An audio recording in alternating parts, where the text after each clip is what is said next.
This is a primary girls' school in Iran, where it is 10 a.m. in the morning and students are attending classes, while at the same time, the United States and Israel have already begun attacks on Iran. At 10:15 a.m., information arrives that the war has begun and the school must be closed immediately. The children start packing their bags and teachers begin evacuating them quickly. At 10:23 a.m., a Tomahawk cruise missile arrives, equipped with a warhead of approximately 450 kilograms, and at high speed, it strikes the roof of the school, causing a massive explosion.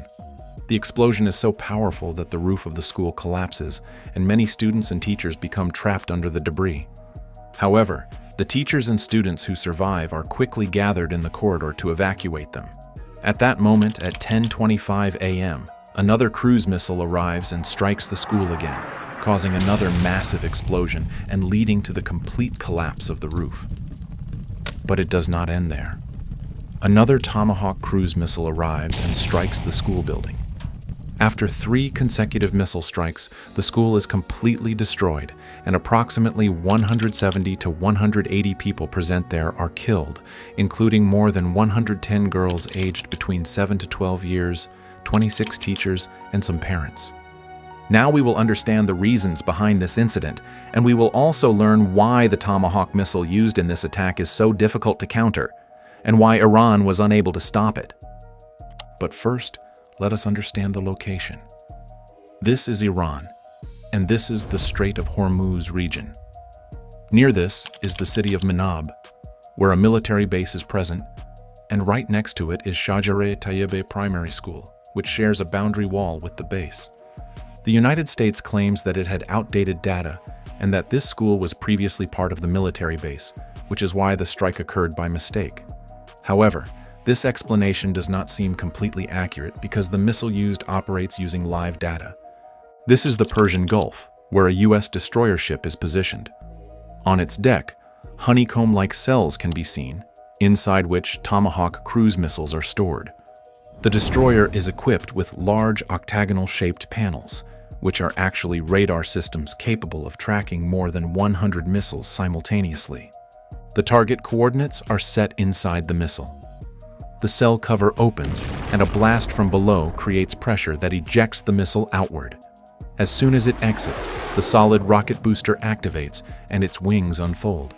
At the rear of the missile, solid rocket boosters are present, which provide power for the initial 10 to 15 seconds and accelerate it to a subsonic speed of approximately 800 kilometers per hour. Once the booster separates, its wings fully deploy, and the turbofan engine starts, which functions similarly to a passenger aircraft engine and uses jet fuel. There is an intake section beneath the missile, through which the fan draws in air. The fuel mixes with this air, and due to high temperature and pressure, exhaust gases are expelled from the rear, generating thrust. These engines are highly efficient and can propel the missile at speeds of approximately 500 to 560 miles per hour, over a distance of approximately 1,000 miles. The central section of the missile contains jet fuel, and at the front, there is a warhead of approximately 450 kilograms, which consists of a highly powerful explosive. The primary reason this missile is difficult to intercept is that it flies at low altitude, approximately 40 to 50 meters above the surface, making it difficult for radar systems to detect. In addition, the terrain of Iran is surrounded by mountainous regions, which further limits radar visibility, making it even harder to detect the missile.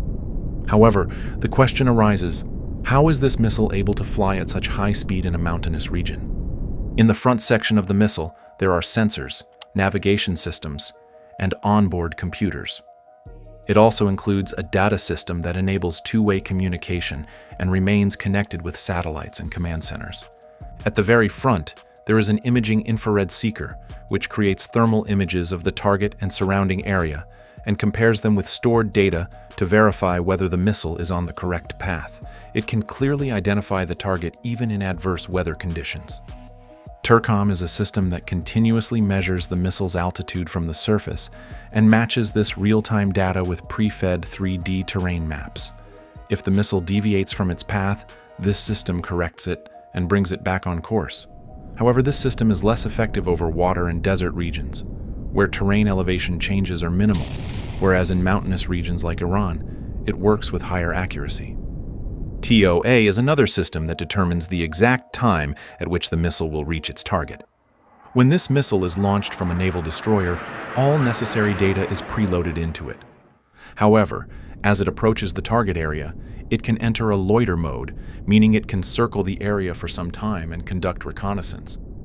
During this phase, the infrared seeker sensor can send images of the target to the command center, allowing confirmation of whether the target is correct. This missile directly strikes the school, but it does not explode immediately upon impact. Instead, it penetrates partially into the structure, after which its fuse and detonator activate, followed by a powerful explosion. If this missile were to explode immediately upon hitting the roof, its impact would not be as severe. However, it is programmed to detonate only after penetration, ensuring maximum damage. 3 missiles strike the school consecutively, resulting in the deaths of approximately 170 to 180 people present there, most of whom were young girls. After the strike on the school, the nearby military base was also targeted with 7 to 8 consecutive missile attacks. Initially, the United States denied responsibility for this attack and attributed it to Israel. However, when parts of the Tomahawk missile were found in the debris, the involvement of the United States became evident. At the beginning of this war, the United States was demonstrating its technological capabilities. But when such advanced technology is used against civilians and is then described as the result of incorrect data, it raises an important question. Is the mistake in the technology or in the decision-making? I hope you liked the video. Thank you.